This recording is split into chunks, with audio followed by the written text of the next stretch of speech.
Antes que nada, ¿pueden visualizar la presentación, compañeros? Sí, licenciado. Sí, licenciado. Muy bien. Entonces vamos a comenzar con la clase del día de hoy. En la última clase abordamos lo que era la donación. La donación es el último contrato de la familia de los contratos traslativos de dominio. Hoy vamos a platicar sobre los contratos traslativos de uso. Los contratos traslativos de uso están conformados por el contrato de mutuo, el contrato de comodato, el contrato de arrendamiento. Entonces, esos tres contratos integran este grupo de contratos traslativos de uso. El contrato de mutuo, en algunos casos se ha puesto bajo la lupa. Ha habido una serie de análisis en relación al hecho de que si es un contrato traslativo de uso o si no es un contrato traslativo de dominio, pero tiene algunas características en las cuales transmite el dominio, pero el hecho de que en determinado momento lo que se otorga se deba devolver es lo que ha provocado una serie de análisis en relación a este tipo de contrato. Por lo pronto, se le considera dentro de los contratos traslativos de uso. El contrato de mutuo, compañeros, el contrato de mutuo no es otra cosa más que el contrato de préstamo. Es un préstamo. Eso es el contrato de mutuo. Entonces, tal vez alguno de ustedes ha escuchado en algún momento que se le denomina mutuo con garantía hipotecaria. Pero es porque al dar el préstamo se otorga una garantía para poder en determinado momento recibir de nueva cuenta o garantizar el pago de lo que se está otorgando. Entonces, inicialmente los contratos de préstamo se dividen, según algunos autores, en contrato de préstamo de consumo, que es el mutuo, y el contrato de préstamo de uso propiamente, que es el comodato. Préstamo de consumo es porque se consume, son bienes fungibles, bienes que se consumen, los que se otorgan dentro de un préstamo. Como les decía en un inicio, algunos autores ponen en duda que el contrato de mutuo se encuentre dentro de los contratos que transmiten el uso, porque para algunos transmite el dominio, se está otorgando un bien. Pero les pongo un ejemplo. Yo voy a un banco y solicito un préstamo. El banco me va a otorgar cierta cantidad de dinero. El dinero, pues, conforme el uso, conforme se vaya invirtiendo en determinadas cosas, se va terminando. Por eso es que se le denominaba dentro de los bienes que pueden desgastarse, bienes fungibles. Pero el hecho de que en determinado momento ese dinero tenga que devolverse es otra de las partes que han tomado algunos autores para poner en entredicho el hecho de que el contrato de mutuo pueda trasladar el dominio. Porque al fin y al cabo, si bien es cierto, lo otorga, es temporal porque lo tiene que devolver. Entonces se le está dando en préstamo. Este es un contrato, miren, compañeros, muy, muy utilizado en la actualidad. El mutuo es un contrato pues también antiquísimo, no tanto como la compraventa, ni mucho menos la permuta, pero sí es un contrato muy antiguo y que ha sufrido a lo largo del tiempo pocas modificaciones. El hecho de que le otorguen a uno cierta cantidad de dinero o alguna otra situación y que después tenga que devolverla, eso pues nos remontamos casi que a la prehistoria, casi, casi. Entonces, es un contrato también muy antiguo. Entonces, el concepto, la conceptualización de mutuo, lo tenemos en nuestro Código Civil, artículo 1942. El artículo 1942 establece: por el contrato de mutuo, una persona entrega a otra dinero u otras cosas fungibles. Fungibles quiere decir que se desgastan, ¿verdad? Con el cargo de que se le devuelva igual cantidad de la misma especie y calidad. Esta última parte es la que produce ese análisis controversial entre algunos autores, y por lo cual muchos, la mayoría lo enmarcan dentro de los contratos que transmiten el uso, porque si bien es cierto, se está otorgando un bien, el bien se tiene que devolver. Ese es un préstamo, solo lo está utilizando, es el uso. Entonces, por eso es que la mayoría lo enmarcan dentro de este tipo de contratos, dentro de los contratos traslativos de uso. Derivado de esto, compañeros, ¿cuáles son las características que posee el contrato de mutuo o préstamo? Primero que nada, es un contrato real. ¿Qué quiere decir que sea un contrato real? Debe de entregarse bien y de esa manera se producen los beneficios que se están buscando. De hecho, el artículo 1943 establece: la cosa objeto del mutuo se transmite para su consumo al mutuario y queda a su cargo la mejora, deterioro, depreciación o destrucción que sobrevenga después. Es decir, se da un bien en préstamo que puede sufrir un deterioro o un desgaste. ¿Ya? Si es dinero, se va a gastar y luego debe de reponerse. Ya queda en favor de la persona qué va a hacer en relación a lo que se le otorgue. Claro, en la actualidad hay algunos préstamos en los cuales se establece concretamente para qué se va a utilizar el préstamo que se está otorgando. Luego tenemos que el contrato de mutuo es unilateral. ¿Por qué es unilateral? Porque produce obligaciones solo para una de las partes. La otra solo tiene beneficios. Pero esto no siempre es tan así, y hay veces que ambas partes tienen beneficios y obligaciones, pero generalmente está desequilibrado. O sea, una de las partes es la que tiene todo el beneficio, que es la que otorga el préstamo. Y quien lo recibe va a tener todas o la mayoría de las obligaciones. Entonces, esto es de tenerlo en consideración. Realmente el contrato en sí es unilateral. Veamos el artículo 1944, compañeros. Dice: el mutuante es responsable de los daños que sufre el mutuario por la mala calidad o vicios ocultos de la cosa prestada, si conoció los defectos y no le dio el aviso oportunamente.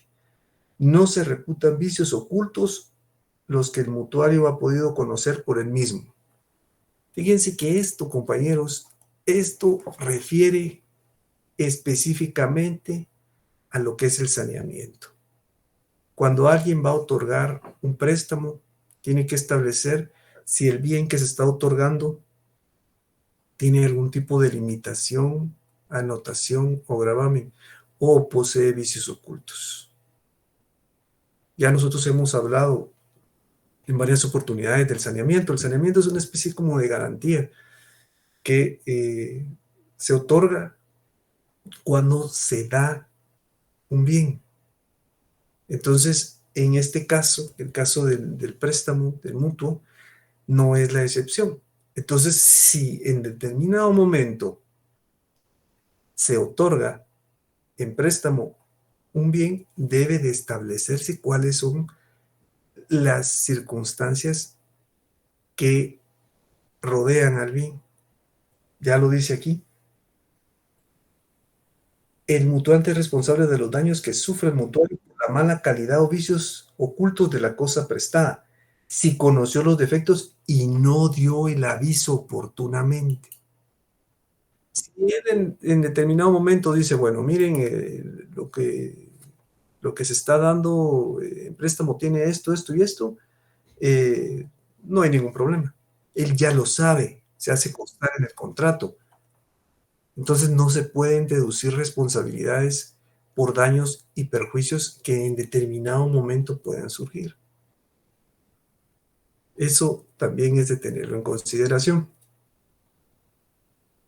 El artículo 1945 establece, si el mutuante ignoraba los vicios ocultos de la cosa, solo está obligado a sufrir la reducción proporcional de su valor.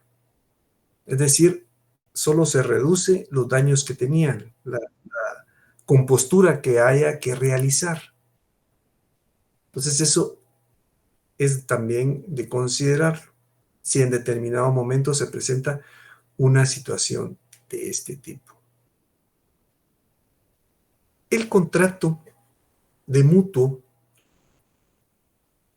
si hace referencia a bienes inmuebles, compañeros, deberá celebrarse en escritura pública. ¿Por qué? Porque debe de inscribirse, registrarse en los registros correspondientes. Voy a constituir una hipoteca sobre un bien que están dando cierta cantidad de dinero. Entonces, para garantizar ese préstamo, yo estoy otorgando una hipoteca. Entonces, eso debe de ser inscrito en el registro correspondiente, en este caso en el registro de la propiedad, porque hace referencia a un bien inmueble. Entonces, dentro de ese bien inmueble se anota que el bien posee una hipoteca en favor de tal acreedor y que el deudor es tal. Entonces, eso hay que hacerlo constante. Entonces, si en determinado momento el mutuo o préstamo tiene dentro de las garantías que se otorguen un bien inmueble, deberá de elaborarse en escritura pública, compañeros. Es algo que debemos de tener presente. Es oneroso. ¿Y quiere decir oneroso? Oneroso es que hay de por medio dinero, ¿verdad? Es pecuniario. Aquí hay un par de situaciones bien especiales en relación a este contrato. Veamos el artículo 1947, por favor, compañeros. El interés legal es igual al promedio ponderado de las tasas de interés activas publicadas de los bancos del sistema al día anterior a la fecha de su fijación, reducido en 2 puntos porcentuales, en defecto de su publicación o en caso de duda o discrepancia, se solicitará informe a la Superintendencia de Bancos, el cual tendrá carácter definitivo. ¿Por qué es interesante saber esto? Esto es algo muy, muy técnico, compañeros, en la forma de establecer el interés legal. Fíjense que para tener una mejor idea, veamos el artículo 1946, el que está antes. Dice, salvo pacto en contrario, el deudor pagará intereses al acreedor y a falta de convenio se presumirá que las partes aceptarán el interés legal. Fíjense, compañeros, que parte del beneficio que recibe el acreedor al otorgar un préstamo es el pago de intereses. Con el pago de intereses hay una ganancia. Claro, a veces los intereses son muy fuertes. Los intereses muchas veces están basados en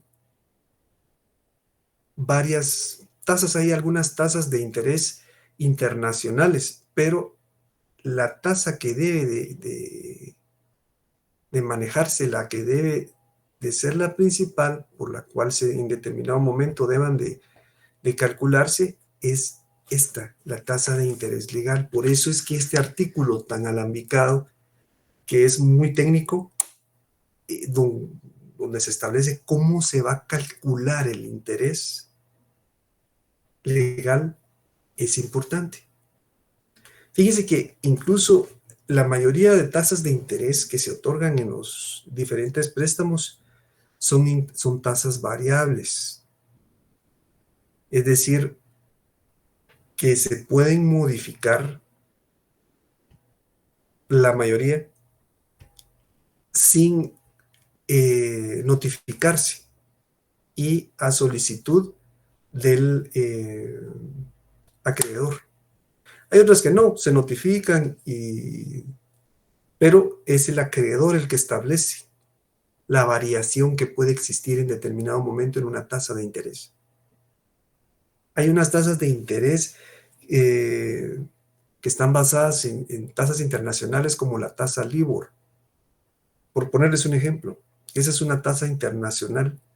Entonces, hay algunos contratos de préstamo que toman esa tasa para poder calcular el interés que se va a imponer sobre un préstamo.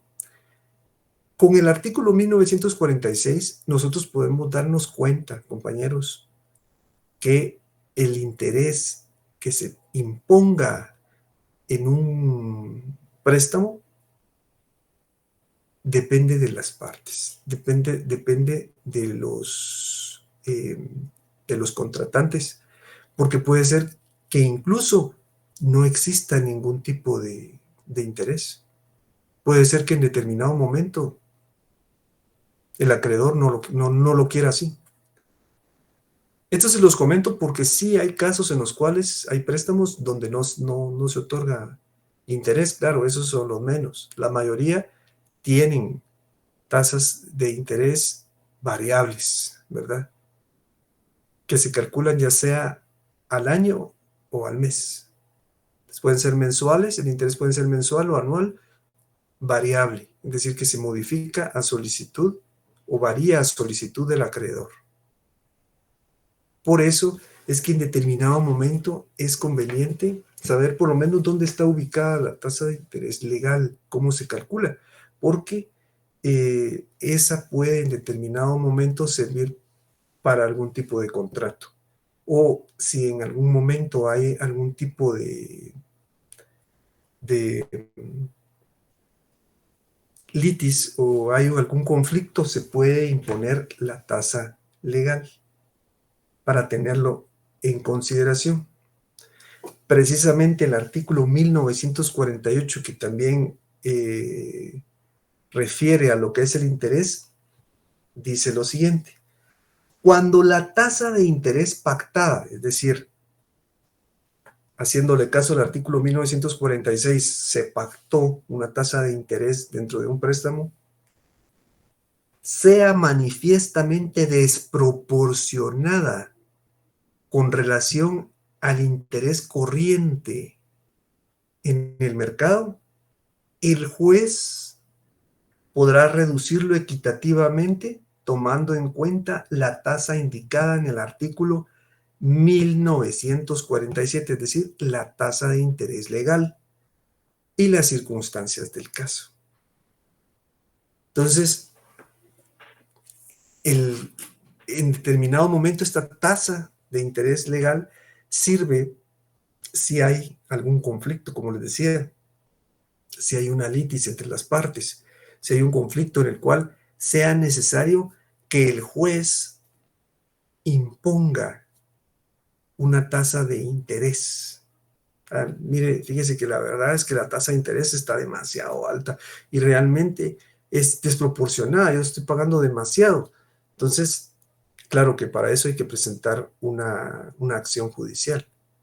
Entonces, el juez tendrá que establecer y tendrá que tomar en consideración todos los medios probatorios para considerar que la tasa de interés está desproporcionada, que está más allá de lo que en realidad debería de pagarse. Y precisamente por eso es que es importante el artículo que acabamos de leer, el artículo 1947, porque este artículo es el que establece cómo se calcula el interés legal. El interés que en determinado momento puede ser el que se establezca por un judicial. Entonces eso es de tenerlo en consideración porque realmente el interés, la tasa de interés es un elemento bien especial de este tipo de contratos. Y la mayoría de contratos de préstamo establecen intereses. Muchas veces hay gente que dice, bueno, es que solo ya terminé de pagar los intereses, ahorita voy a pagar capital. Entonces, esto es de tenerlo en consideración. La compañera Virginia Chajaj levantó la mano. Link, perdón, es que se me activó. Ah, muy bien. Entonces, es de tener en consideración esta situación, compañeros. Porque como les digo, el interés es algo, es un elemento especial de este tipo de contratos, ¿verdad? Donde se puede generar el interés para obtener una ganancia. Aquí también hay que tener en consideración el artículo 1949, compañeros. Dice el artículo 1949. Este artículo también, por favor, compañeros, subrayenlo. Es un artículo bien especial. Dice, se exceptúa a las instituciones bancarias que se sujetarán a lo que establece a lo que sobre el particular establezca la Junta Monetaria. Es el artículo 1949, hace referencia a lo que es el anatocismo. Anatocismo. ¿Qué es el anatocismo, compañeros? El anatocismo es la capitalización de los intereses. Eso es lo que utilizan, por ejemplo, las tarjetas de crédito. Si en determinado momento yo estoy pagando o efectúo una compra al crédito con mi tarjeta, eso no está pagado, está pagado al establecimiento, pero yo no lo he pagado. Yo le tengo que pagar a la casa que emite la tarjeta de crédito cierto tiempo para que no me cobren intereses. Si me calculan intereses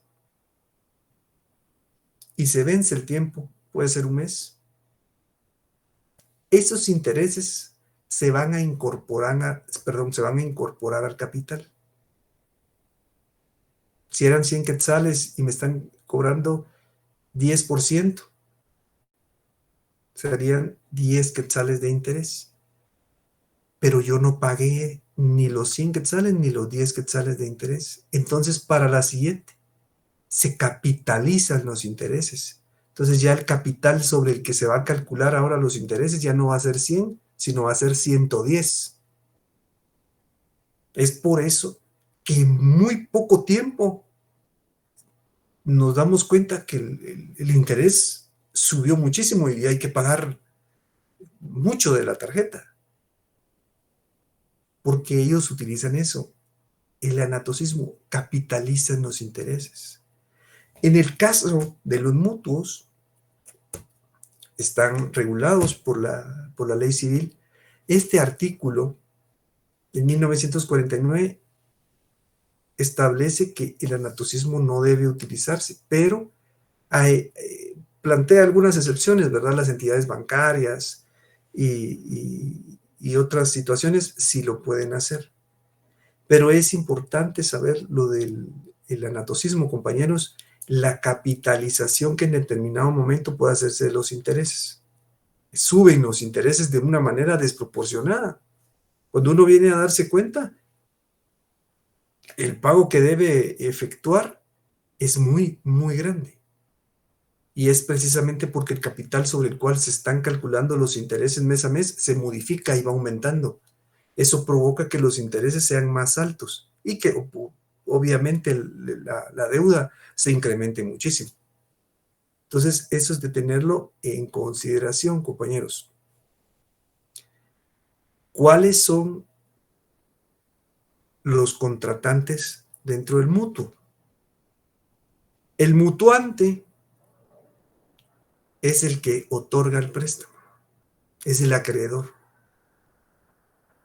El mutuario es el que recibe el préstamo, es el deudor, el que va a pagar la obligación. Mutuante y mutuario, esos son los sujetos. Aquí tenemos también otra cuestión interesante, compañeros, que vamos a mencionar ahora. Cuando no hay un plazo establecido en la legislación, perdón, en el contrato, para poder devolver el dinero. Este contrato es el contrato que se pone como ejemplo típico en las obligaciones, compañeros. El contrato de préstamo. Dice el artículo 1950, si en el contrato no se ha fijado plazo para la restitución de lo prestado, se entenderá que es el de 6 meses si el mutuo consiste en dinero. Y si lo prestado fueran cereales u otros productos agrícolas, la devolución será en la próxima cosecha de los mismos o semejantes frutos o productos. Eso también hay que tenerlo en consideración porque el plazo puede modificarse. Ya en algún momento nosotros vimos que había obligaciones accidentales, ¿verdad, compañeros? Como el interés, el plazo, que se constituían sobre una obligación determinada. Porque yo puedo ir con mi hermano a solicitar un préstamo, él un préstamo y yo otro. Es posible que solicitemos la misma cantidad, pero el plazo, el interés y otras situaciones no va a ser el mismo. Generalmente, como se realiza una investigación, se ve la capacidad y muchas otras cuestiones, es posible que no sean iguales. Por eso se les denomina accidentes de los contratos, ¿verdad? Como el plazo, el interés, pueden modificarse. En este caso, cuando no existe un plazo, que es, o no se consignó un plazo, se puede establecer de conformidad como lo establece la ley. Entonces, porque en determinado momento existe la posibilidad de que no se haya consignado dentro del contrato. Recordemos que el contrato es ley entre las partes. Entonces, habrá que establecer una manera en la cual exista la devolución de lo prestado, ¿verdad? Entonces, por eso es que este artículo también hay que tenerlo en consideración, porque establece el plazo para determinados bienes. Ya tenemos ahí que para los préstamos en dinero son 6 meses, ¿verdad? Y para las cosechas u otro tipo de objetos que se estén dando, será diferente, será distinto. Entonces, ya vimos cuáles son las características que debe de tener este contrato, el contrato de préstamo. Y también tenemos que comentar que para poder desarrollar este contrato, la capacidad que se necesita es la capacidad de ejercicio, ¿verdad? Poder poder ejercitar esa capacidad. Es la capacidad de ejercicio. Si no se puede utilizar la capacidad de ejercicio, tendrá que ser a través de un representante. Un representante, si las personas tienen algún tipo de situación especial. Pero, de lo contrario, es la capacidad de ejercicio la que puede o la que deberá manejarse dentro de este tipo de contratos. Veamos ahora el siguiente contrato, compañeros. La siguiente diapositiva. El contrato de comodato.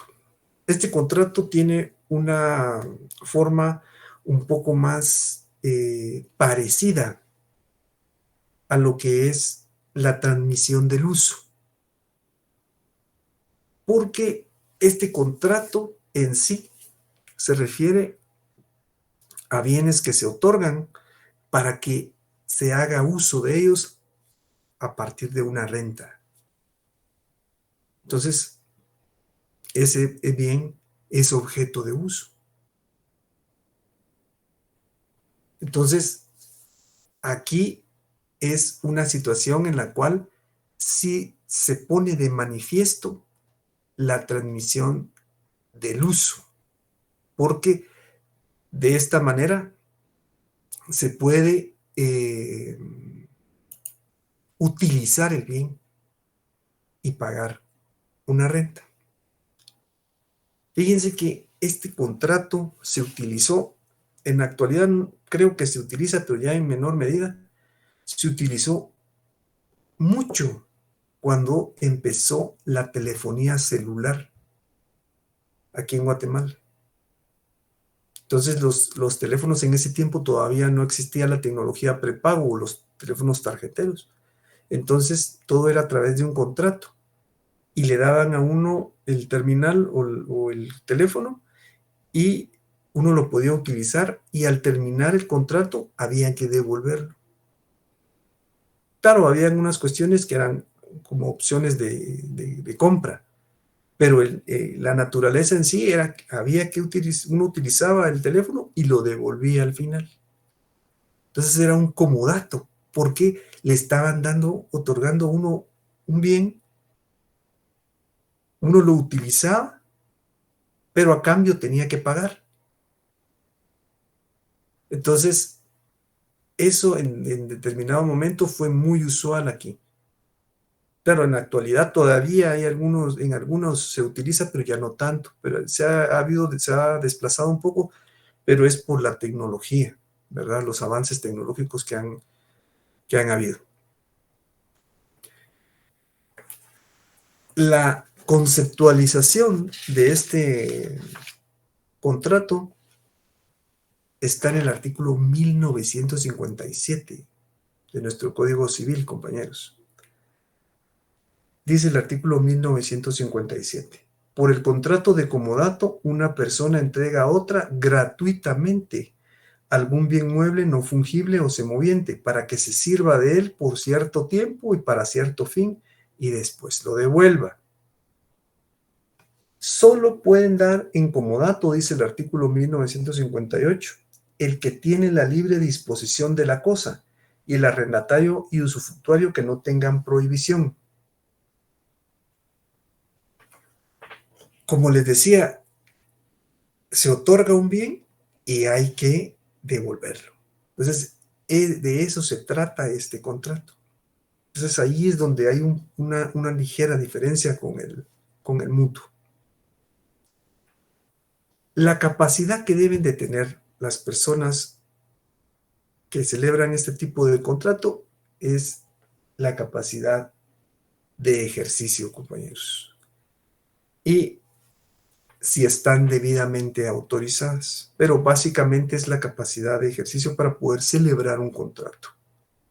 Y luego tienen que estar debidamente autorizadas si fueran usufructuarios o arrendatarios, para poder otorgar un bien en calidad de comodato. ¿Cuáles son las características que tiene este contrato? Es un contrato real, al igual que el mutuo. ¿Por qué? Porque debe de entregarse un bien para poder recibir los beneficios, compañeros. Debe de otorgarse un bien. Y de esa manera se reciben los beneficios correspondientes. Es intuo personae. Eso quiere decir que está celebrado en relación a la persona. En otras palabras, que es intransferible, ¿verdad? A eso es a lo que se refiere. Esto. Leamos el artículo 1961, por favor, compañeros. Dice, el comodato se entiende otorgado en consideración a la persona del comodatario y éste no podrá transferirlo salvo pacto expreso.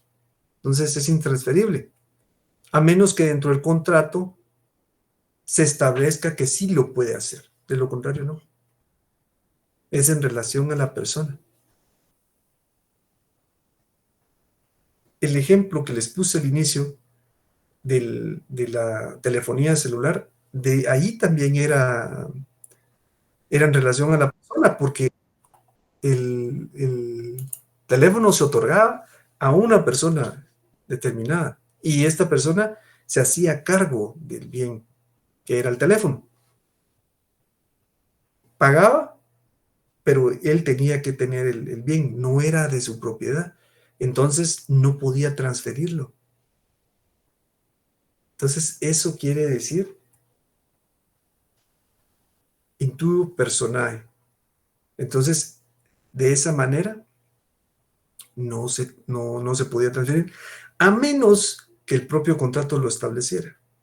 Dijera, mire, bueno, sí se puede transferir, pero de lo contrario no.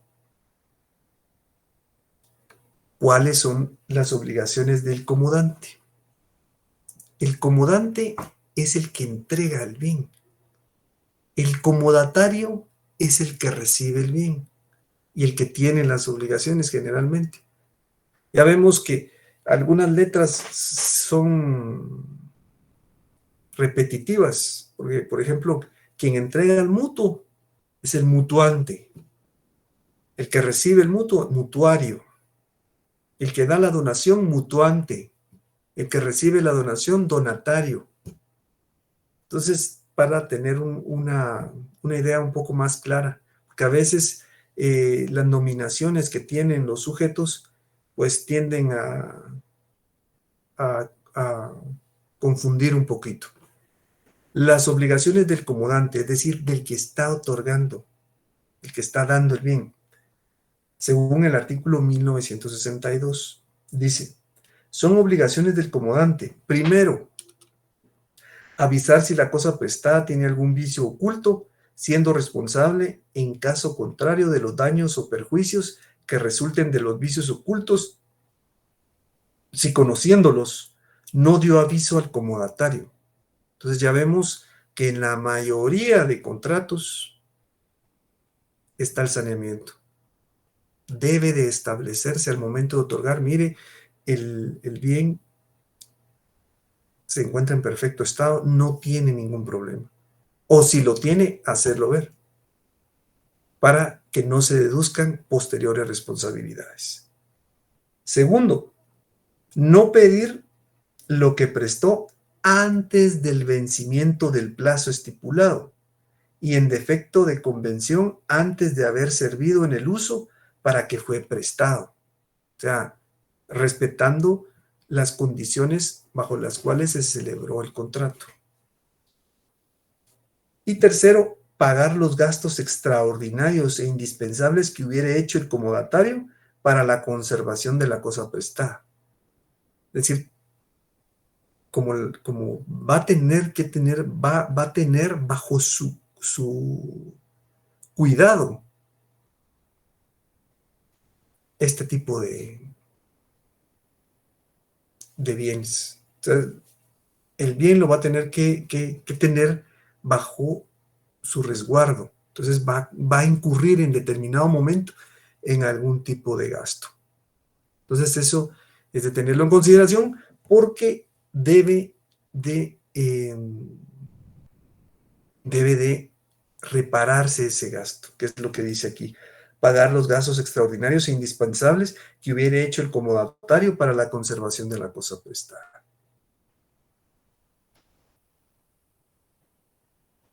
Veamos ahora cuáles son las obligaciones del comodatario, compañeros.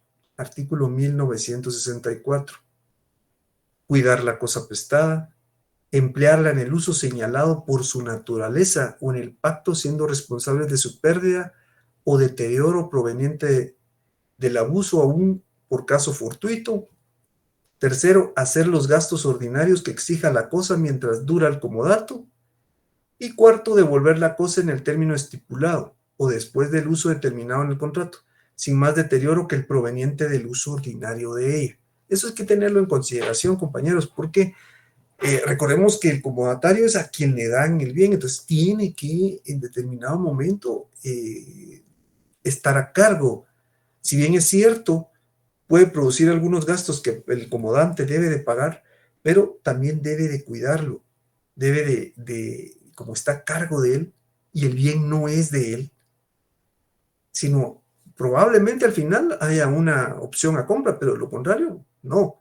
Entonces, ¿qué pasa si el bien que se otorga se pierde, lo roban o alguna otra situación? Veamos el artículo 1968.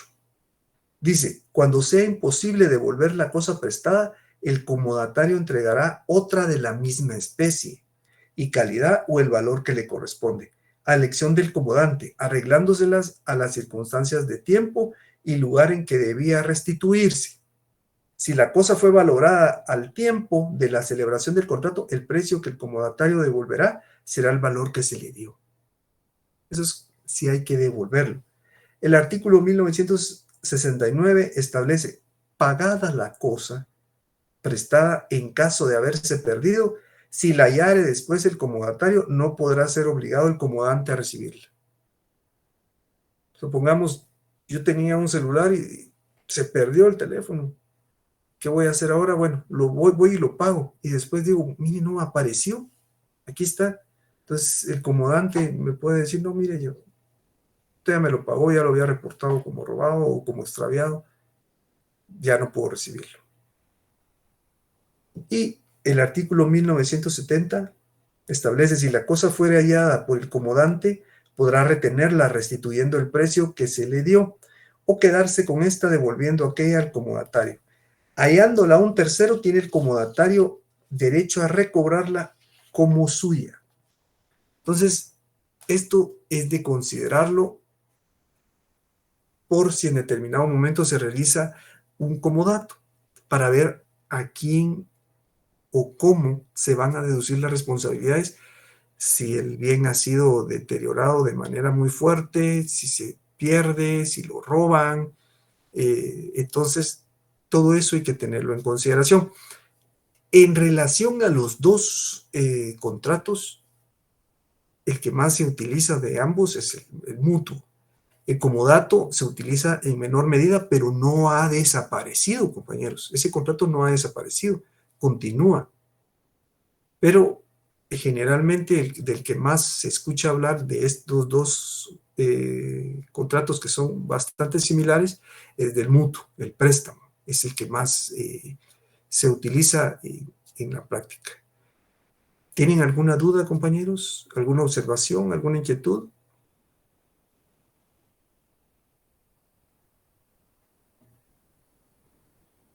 Este tema es un tema interesante, compañeros, que en algún momento pues les va a servir, porque creo yo que no, como les digo, es un tema muy, muy usual, ¿verdad? Entonces, para la próxima clase, compañeros, nosotros abordaríamos el contrato de uso por excelencia, ¿verdad? Transmisión de uso por excelencia, que es el arrendamiento o alquiler. Entonces, ese lo vamos a abordar en la próxima clase. Entonces, compañeros, yo agradezco mucho su atención y nos vemos entonces el próximo día, que es el día martes, siempre por esta misma vía virtual, compañeros. Que pasen ustedes una feliz noche.